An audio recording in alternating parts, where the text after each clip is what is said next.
Indonesia ini banyak betul, ada Raja Sunda Empire, ada Raja Majapahit.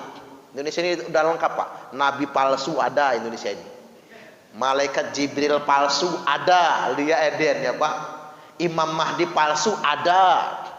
Khalifah palsu ada Indonesia ini. Keren, semuanya sudah ngumpul di Indonesia ini. Baik, satu hadis lagi. Man atakum amrukum jami'un ala rajulin wahid. Apabila datang kepada kalian semua seseorang yang mengklaim dirinya pemimpin, ingin diaku sebagai pemimpin, sebagai imam besar, apakah nama istilahnya amir, khalifah atau apapun namanya, sedangkan amrukum jami'un ala rajulin wahid, sedangkan kalian sudah bersepakat pada satu orang sebagai pemimpin kalian semua, maka kata Nabi, faqtuluhu, tabaslah leher orang itu, bunuhlah dia. Itu kalau pakai hukum Islam. Ada hukumnya dalam Islam itu. Nabi sallallahu alaihi wasallam telah bersabda, fa in jaa akharu yunazi'uhu fadribu unuqal akhar. Jadi kalau ada datang ujuk-ujuk seseorang yang mengklaim dirinya sebagai pemimpin, padahal sudah ada pemimpin yang disepakati, maka kata Nabi, fadribu unuqal akhar. Yang ngaku-ngaku itu kata Nabi, tabas lehernya. Kalau pakai hukum Islam itu kelar itu Pak. Untuk negara kita ini nggak pakai hukum yang sekaku itu ya, nggak boleh.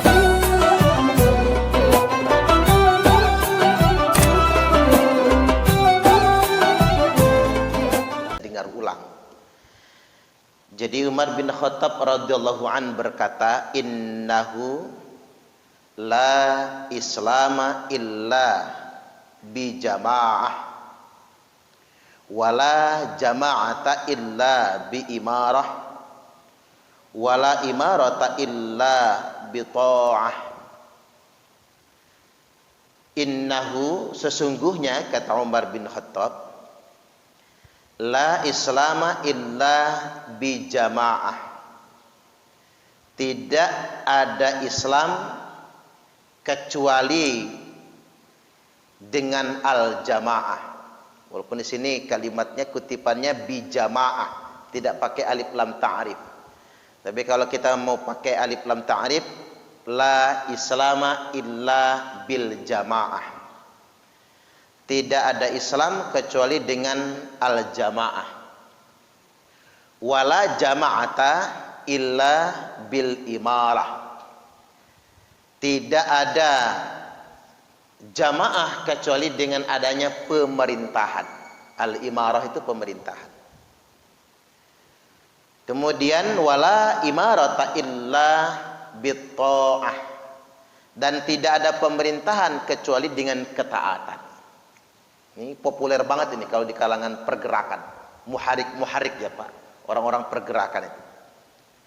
Kemudian ada tambahan, nggak tahu tambahan ini sumbernya dari mana ya. Wala ta'ata illa bil bai'ah. Tidak ada ketaatan kecuali dengan bai'at. Ini menarik. Kalau bapak-bapak pernah ngebaca, ini kan butuh penjelasan maksudnya. Innahu la islama illa bil jamaah atau illa bi jamaah. Sesungguhnya tidak ada Islam kecuali dengan jamaah. Kalau kita ingin artikan harfiah banget, jamaah itu organisasi. Tidak ada Islam kecuali dengan berorganisasi. Kan begitu maksudnya. Bahkan definisi ini orang mendefinisikan masing-masing. Jamaah ini adalah kelompok-kelompok, firqah. Apa jamaah itu? Kata NU ya NU, kata Muhammadiyah ya Muhammadiyah, kata Jamaah Tabligh ya al-jamaah itu ya jamaah tabligh, kata al-DII ya LDII gitu. Sedemikian rupa definisi yang berkembang di masyarakat kan begitu. Tapi sebetulnya yang paling keren Pak, al-jamaah itu artinya negara, bukan organisasi. Kan begini nih, coba kalau kita baca di hadis-hadis tentang firqah-firqah ya. Umat disebutkan dalam matan hadis itu, umat Yahudi terpecah menjadi 71 golongan misalnya. Umat Nasrani disebutkan terpecah menjadi 72 golongan. Umat Islam Muslim disebutkan terpecah menjadi 73 golongan. Jadi 73 firqah. Nah di situ disebutkan hanya ada satu, wahidatun, hanya ada satu, firqatun najiyah, firqah yang selamat. Kalimatnya firqatun najiyah, firqah yang selamat. Nah orang kan berfastabiqul khairat, ingin mencari firqah yang selamat ini tadi. Tidak menutup kemungkinan gara-gara upaya untuk mendapatkan firqah yang selamat ini, sesama kita saling menyalahkan satu sama lainnya. Karena begini, bahasa kitanya apa Pak? Mencari kebenaran. Karena mencari kebenaran ini, ketika kita sudah merasa, saya selalu katakan merasa, sudah merasa menemukan kebenaran, kita mengklaim itu kebenaran tunggal, yang beda sama kita salah semua. Tergantung hasil pencarian kita, hasil pengembaraan kita, dan penemuan akhirnya di mana? Akhirnya muncul klaim. Nah, sebetulnya ketika ditanya kepada Nabi, apa sih ya Rasul firqatun najiyah, kelompok yang paling selamat itu? Nabi menjawab, wahiyal jamaah, kelompok yang paling selamat itu al jamaah. Tidak dikatakan ahlus sunnah wal jamaah, tidak Pak, tapi al jamaah. Jadi di hadisnya tidak tergandeng kata ahlus sunnah wal jamaah, itu enggak tergandeng. Wahyal jamaah, tapi al jamaah. Kalau kata Ibnu Taimiyah kurang lebih definisinya begini, al jamaah itu adalah tempat berkumpulnya para pemimpin umat, artinya perwakilan pemimpin umat untuk bersepakat dalam urusan mereka. Saya merasa definisi yang paling tepat terhadap jamaah adalah negara. Itu definisi yang paling dekat. Adalah negara. Karena negara adalah satu-satunya institusi yang paling sah dan legal. Punya kedaulatan ya Pak. Legal, sah, sebagai tempat berkumpulnya pemimpin umat dalam rangka bersepakat dalam urusan mereka. Jadi nggak bisa lagi orang mengklaim al-jamaah itu NU, al-jamaah itu Muhammadiyah, al-jamaah itu LDII, al-jamaah itu jamaah tabligh. Nggak bisa lagi. Karena ngapa? Itu ormas. Itu ormas semua dan tidak punya kewenangan dan tidak punya kedaulatan apa-apa. Itu ormas semua. Nah, wajar kalau kemudian Umar bin Khattab mengatakan innahu la islama illa bi jamaah, sesungguhnya tidak ada Islam kecuali dengan al-jamaah. Apa itu? Tidak ada Islam kecuali dengan bernegara, berkepemimpinan. Itu lebih tepat. Coba kalau kita terjemahkan begini, tidak ada Islam kecuali dengan berorganisasi. Organisasi kan tidak punya kedaulatan apa-apa, tidak punya kekuasaan apa-apa. Makanya al-jamaah itu saya definisikan negara. Definisi yang paling dekatnya itu. La islama illa bil jamaah. Saya pakai alif lam ta'rif aja ya Pak, biar enak nyebutnya lisan saya. Tidak ada Islam kecuali dengan al-jamaah, kecuali dengan negara. Dan paralel dia dengan kalimat berikutnya, nyambung gitu maksud saya. Wala jama'ata illa bil imarah, dan tidak ada jamaah itu kecuali dengan pemerintahan. Kan enak kan nyebutnya? Tidak ada negara kalau tidak ada pemerintahan. Coba kalau definisi al-jamaah itu organisasi, nggak masuk. Ini kita sudah dapat satu ilmu nih Pak. Ternyata klaim firqatun najiyah, klaim kelompok yang paling selamat itu bukan madhab, bukan firqah, bukan organisasi, bukan madhab, tapi klaim kelompok yang paling selamat yang disebutkan dalam hadis Nabi itu adalah negara. Makanya yang berpihak kepada negara itulah kelompok yang paling selamat. Yang menjaga negara itulah kelompok yang paling selamat. Hanya kalimatnya wala jama'ata illa bil ibarah. Tidak ada jamaah, tidak ada negara kecuali dengan pemerintahan. Ada hierarki di sana. Wala imarata illa bi ta'ah, dan tidak ada pemerintahan kecuali ditaati, kecuali dengan ketaatan. Wala ta'ata illa bil bai'ah. Tidak ada ketaatan kecuali dengan sumpah setia, bil bai'ah. Hadis ini memang harus disampaikan, bukan hadis Pak, kalimat Umar ini harus disampaikan. Karena banyak orang memanipulasi orang awam untuk mewajibkan mereka baiat dengan pemimpin-pemimpin mereka. Kamu kalau nggak baiat, kamu bukan Islam. Karena berdasarkan hadis ini Pak, urutannya sedemikian rupa, wajib baiat. Baiatnya kepada pemimpin mereka.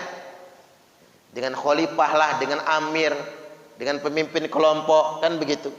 Lalu dia bacakan hadisnya, waman mata walaysa fi unuqihi bai'atun mata mitatan jahiliyah.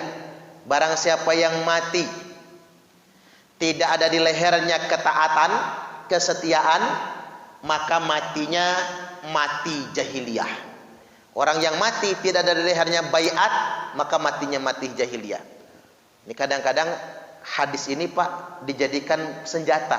Karena bapak belum baiat, maka bapak jahiliyah. Matinya nanti mati jahiliyah. Mulai kita bingung kan? Karena hadisnya sahih. Gimana agar saya enggak mati jahiliyah? Ya bapak harus baiat. Sama siapa saya harus baiat? Ya sama saya. Nah, ini luar biasa Pak.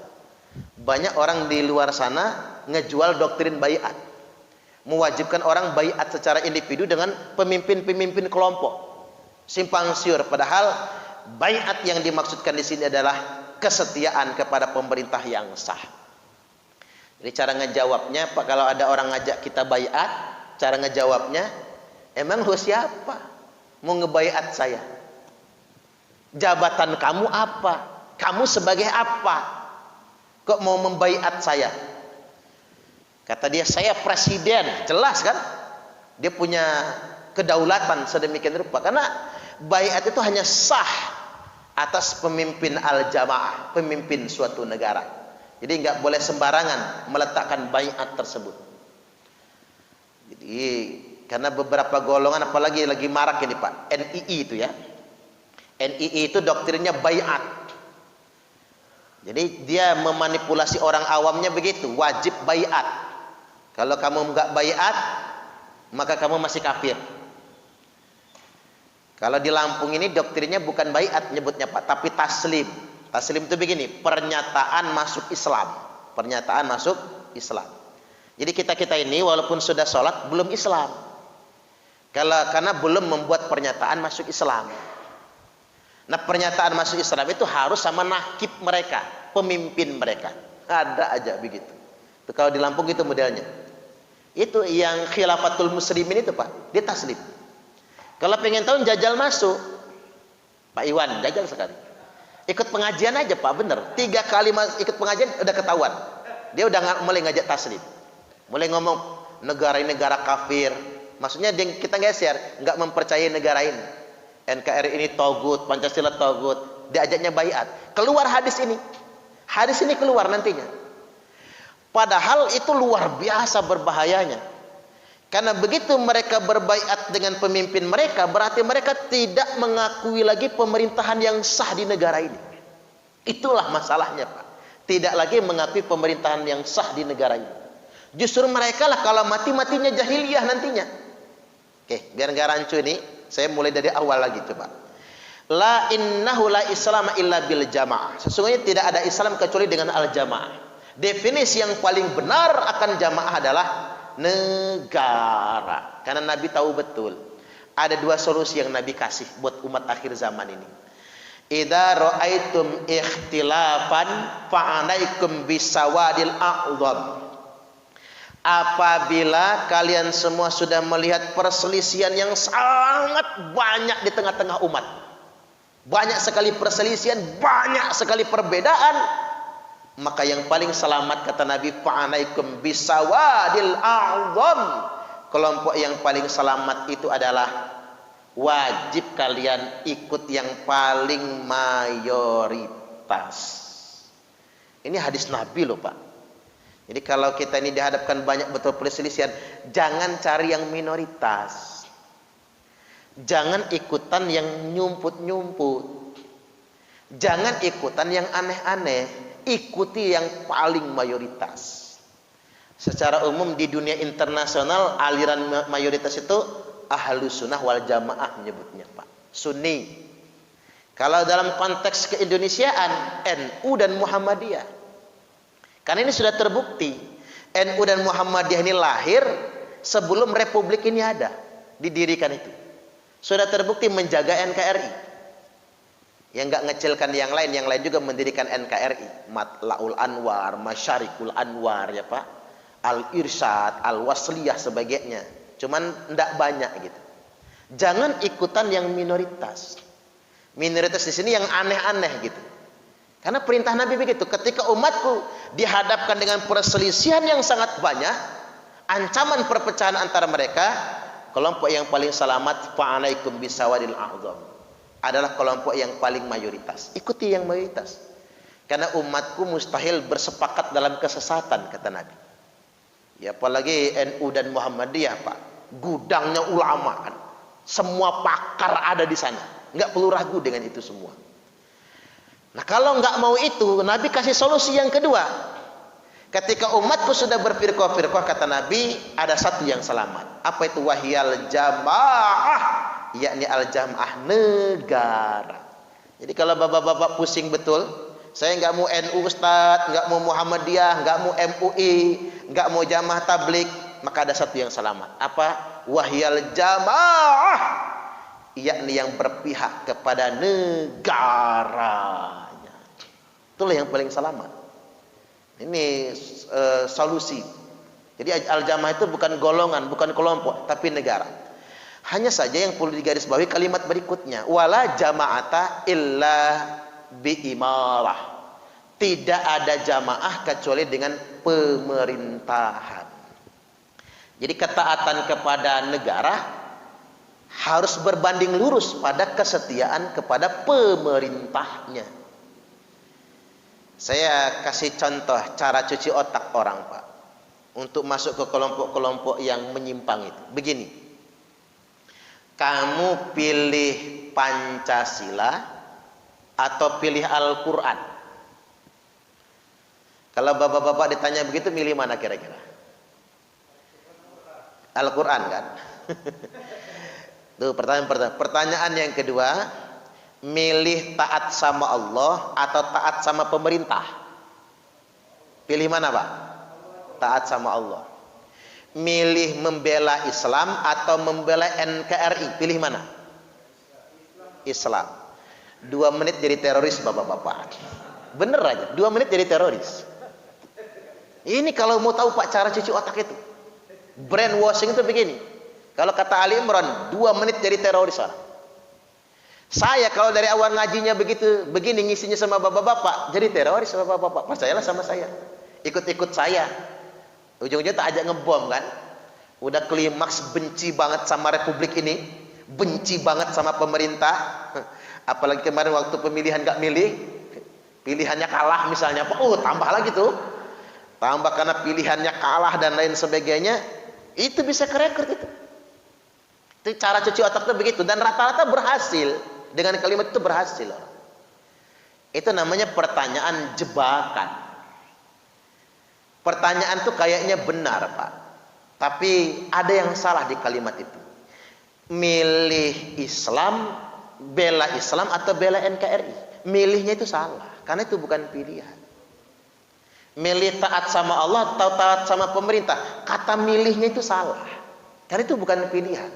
Persis dengan orang ditanya begini, istri tanya, Mah, bapak-bapak ngomong sama istri, Mama pilih taat sama Allah apa taat sama papa? Kan jebakan tuh.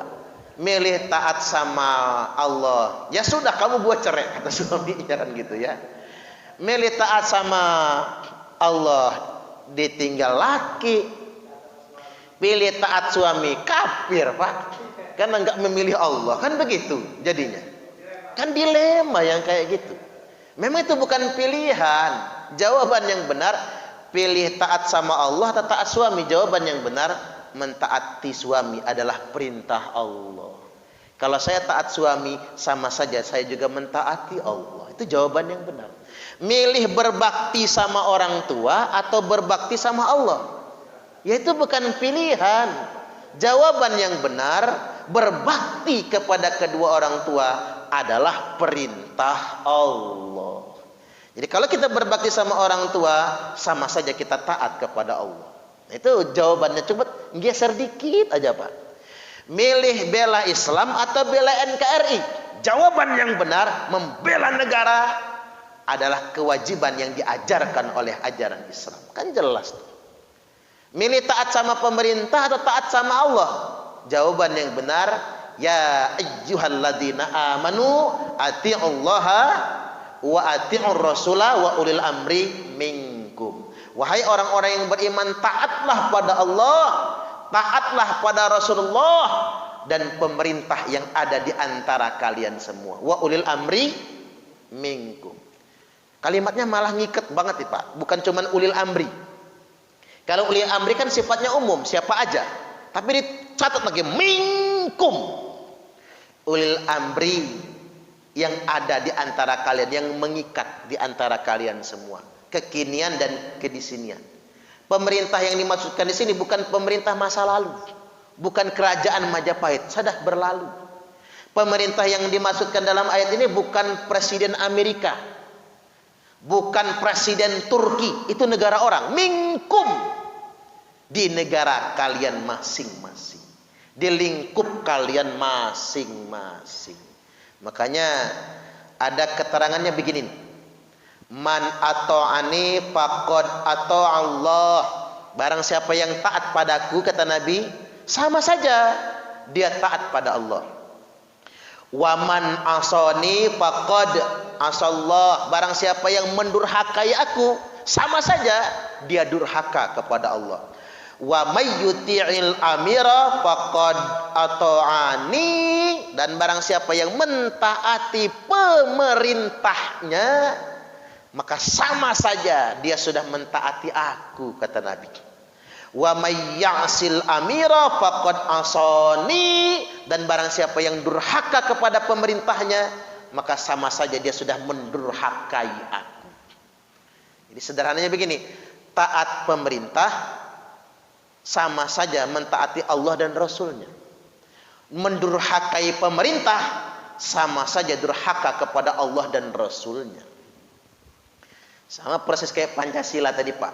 Saya amati di lapangan, banyak betul orang itu kerekrut, kelompok-kelompok sempalan itu Pak. Ya gara-gara tadi itu, pilih Al-Quran atau Pancasila tadi. Kalau Al-Quran wahyu Allah, kalau Pancasila bikinan manusia, sudahlah. Nggak ada yang berani memilih Pancasila Pak. Ya Quran dong. Ujung-ujungnya Pancasila itu togut. Padahal jawabannya sederhana. Pancasila itu bukan agama. Dan Pancasila itu tidak untuk menggantikan agama. Serta Pancasila itu sesuai dengan tujuan agama. Itu jawaban yang benar. Karena mengapa? Kok dikatakan sesuai dengan tujuan agama? Karena itulah yang dicontohkan Nabi. Nabi itu diangkat Rasul umur 40 tahun Pak. Dakwah di Mekah 13 tahun. Hijrah ke Madinah baru bikin negara. Negara pertama, negara demokrasi pertama dalam sejarah hidup umat manusia di muka bumi adalah negara Madinah. Dan ketika mendirikan negara Madinah, dasar negaranya bukan Al-Quran. Nah ini kan yang mencengangkan. Nabi menyepakati konstitusi negara Madinah itu Sahifatul Madinah, piagam Madinah. Nah inilah yang dijiplak oleh para pendiri negara kita. Dasar negara kita bukan Al-Quran, tapi konstitusinya adalah piagam Jakarta, yang kemudian mengerucut menjadi Pancasila. Karena Al-Quran itu bukan konstitusi. Konstitusi itu bikinan manusia. Kalau Al-Quran dijadikan konstitusi, sama saja kita merendahkan Al-Quran. Al-Quran itu wahyu Allah, pedoman perilaku, bukan konstitusi. Karena konstitusi itu bisa diotak-atik Pak, bisa diubah-ubah. Namanya konstitusi, perundang-undangan. Nah ini yang penting ditegaskan pada kesempatan kali ini, hati-hati. Karena banyak orang dengan dalil yang sama gitu, justru untuk memberontak kepada pemerintah yang sah. Itu bahaya betul. Kalau kita belajar dari sejarah Nabi, hijrah pertama, hijrah yang nggak jadi ya Pak, yang ke Abisinia, kan sudah ada negara di sana, sudah ada rajanya, Raja Habasyah itu, Raja Najasyi ya. Mengapa Nabi nggak jadi menetap di Habasyah? Karena Nabi cuma hijrah sementara. Karena Abisinia sudah punya negara sendiri. Sedangkan Nabi tidak boleh mendirikan negara dalam negara, nggak boleh. Sudah ada negara sendiri. Makanya aneh ada aliran NII itu Pak, bikin negara dalam negara, kan aneh itu namanya. Nabi aja nggak mau loh Pak, mendirikan negara dalam negara. Sudah ada kerajaan Abisinia, sudah ada Raja Najasyi, agamanya beragama Kristen. Nabi nggak pernah menyalahkan, Nabi tidak pernah mengkafir-kafirkan, Nabi tidak pernah memberontak negara itu, cuman minta tolong perlindungan sebentar saja, untuk transit sebentar saja. Itu menunjukkan tidak boleh umat Islam di negara yang mayoritas non-Islam tidak boleh merusak negara itu. Saya ambil contoh sederhana. Seandainya kita ini di Amerika, kita ini warga negara Amerika, walaupun pemerintah Amerika itu beragama Kristen, maka warga Amerika yang beragama Islam wajib mentaati pemerintahnya walaupun beragama Kristen. Nah ini yang banyak belum disampaikan. Kita kira, oh saya hanya mentaati pemerintah saya yang beragama Islam, kalau enggak kafir saya enggak mau. Banyak orang berpendapat begitu, padahal tidak. Apapun agamanya, kalau dia pemerintah wajib ditaati. Itu dalam ajaran Islam. Ini emang enggak, pemerintahnya sudah agama Islam aja masih dikafir-kafirin ya Pak ya. Ini yang bahaya itu sebetulnya. Kita di Thailand misalnya, kita di Filipina. Mengapa saya salahkan Muslim Thailand Selatan yang ingin merdeka dari Filipina? Enggak boleh. Muslim di Thailand Selatan tidak boleh mendirikan negara sendiri, karena mereka sudah dalam satu wilayah negara Thailand. Dia harus taat dengan pemerintah Thailand, walaupun pemerintah Thailand itu beragama Buddha. Sama dengan Muslim Moro Filipina, dia nggak boleh minta merdeka dari Filipina, dia wajib untuk taat kepada pemerintah Filipina. Jangan sampai dia atas nama agama memerangi pemerintah Filipina dan ingin merdeka dari Filipina. Karena Thailand sudah merupakan al-jamaah, karena Filipina sudah merupakan al-jamaah. Persis sama kita Indonesia ini Pak. Aceh nggak bisa merdeka. Karena ngapa? Kita sudah negara kesatuan Republik Indonesia. Papua OPM nggak bisa merdeka. Apapun cara mereka nggak bisa merdeka. Saya makanya sangat hebat, pemerintah itu hebat Pak, menetapkan OPM sebagai organisasi teroris. Mengapa OPM itu ditetapkan menjadi organisasi teroris? Agar luar negeri nggak bisa intervensi ketika pemerintah memerangi OPM. Ini aja masih sulit kita Pak, karena masih ada Australia, Amerika, Eropa yang mengintervensi kita. Kuncinya apa? Ya kita harus kuat kuncinya, biar tidak bisa diintervensi negara asing. Gara-gara reformasi tahun 98, lepaskan Timor Leste kan. Bukannya Pak Habibie itu nggak sanggup Pak mempertahankan Timor Leste sampai lepas. Karena ngapa? Pak Habibie nggak punya kekuatan. Indonesia sedang hancur-hancuran, gonjang-ganjing gitu. Makanya gini, Indonesia itu mau dibuat gonjang-ganjing Pak. Mau dibuat gonjang-ganjing agar negara-negara di pinggir itu, provinsi-provinsi yang di pinggir itu mereteli semua. Ini mau dibuat lagi kayak kasus tahun 98, tapi gagal terus. 2019 kemarin kan mau dibuat goncang begitu kan? Tujuannya apa? Agar yang pinggir-pinggir itu bisa mereteli semua. Mereteli itu bahasa apa itu? Bahasa Arab nangan dia Pak ya. Meretel, merotol, lepas semua. Tujuannya begitu. Kita dibuat diadu domba antar sesama kita semua. Tapi alhamdulillah gagal. Upaya itu kan gagal semua. Jadi tidak diperbolehkan. Jadi seandainya kita ini bernasib tinggal di Amerika atau tinggal di negara yang mayoritas penduduknya bukan muslim dan pemerintahnya pun bukan muslim, ingat satu hal, wajib kita mentaatinya. Wajib mentaati pemerintah itu. Jadi jangan sampai begini, kita bikin kriteria sendiri ajaran agama ini. Jadi Islam itu sama sekali tidak ada ideologi pemberontakannya. Baik, satu lagi yang ingin saya tegaskan, tidak boleh yang namanya mendeklarasikan pemimpin ketika sudah ada pemimpin yang berdaulat. Saya ambil contoh misalnya begini nih. Khilafatul Muslimin. Mereka kan punya khalifah sendiri ya Pak. Punya khalifah sendiri, mendeklarasikan khalifah. Jadi mereka tidak mengakui pemerintah yang ada.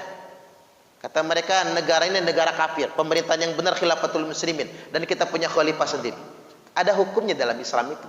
Nabi sallallahu alaihi wasallam telah bersabda, "Fa in jaa akharu yunazi'uhu fadribu unuqal akhar."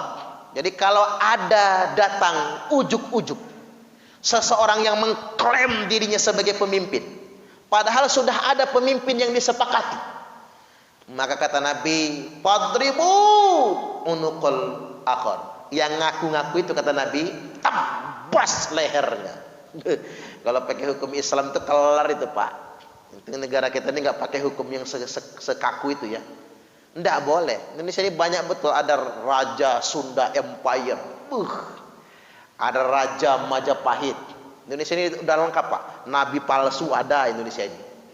Malaikat Jibril palsu ada, Lia Eden ya Pak. Imam Mahdi palsu ada. Khalifah palsu ada Indonesia ini. Keren, semuanya sudah ngumpul di Indonesia ini. Baik, satu hadis lagi. Man atakum amrukum jami'un ala rajulin wahid. Apabila datang kepada kalian semua seseorang yang mengklaim dirinya pemimpin, ingin diaku sebagai pemimpin, sebagai imam besar, apakah nama istilahnya amir, khalifah atau apapun namanya, sedangkan amrukum jami'un ala rajulin wahid, sedangkan kalian sudah bersepakat pada satu orang sebagai pemimpin kalian semua, maka kata Nabi, faqtuluhu, tabaslah leher orang itu, bunuhlah dia. Itu kalau pakai hukum Islam. Makanya di Arab Saudi ada yang mengklaim dirinya raja, langsung dihukum pancung. Bahkan di Arab Saudi itu Pak berlaku aturan tidak boleh sama sekali menghina raja. Kalau menghina raja itu termasuk bughot, maka hukumnya hukum pancung. Hari ini menghina raja, paling telat minggu depan sudah dieksekusi mati. Sampai segitunya. Indonesia pakai hukum begitu ya potol semua para orang lah. Nggak bisa dipakai hukum kayak gitu. Tapi saya ingin kembali ke nas awal tadi, bahwasanya la islama illa bil jamaah. Tidak ada Islam kecuali dengan al-jamaah, negara. Islam ini tidak bisa terselenggara dengan sempurna kecuali dengan bernegara. Wala jama'ata illa bil imarah. Dan negara ini tidak akan berjalan dengan baik kecuali dengan adanya pemerintahan.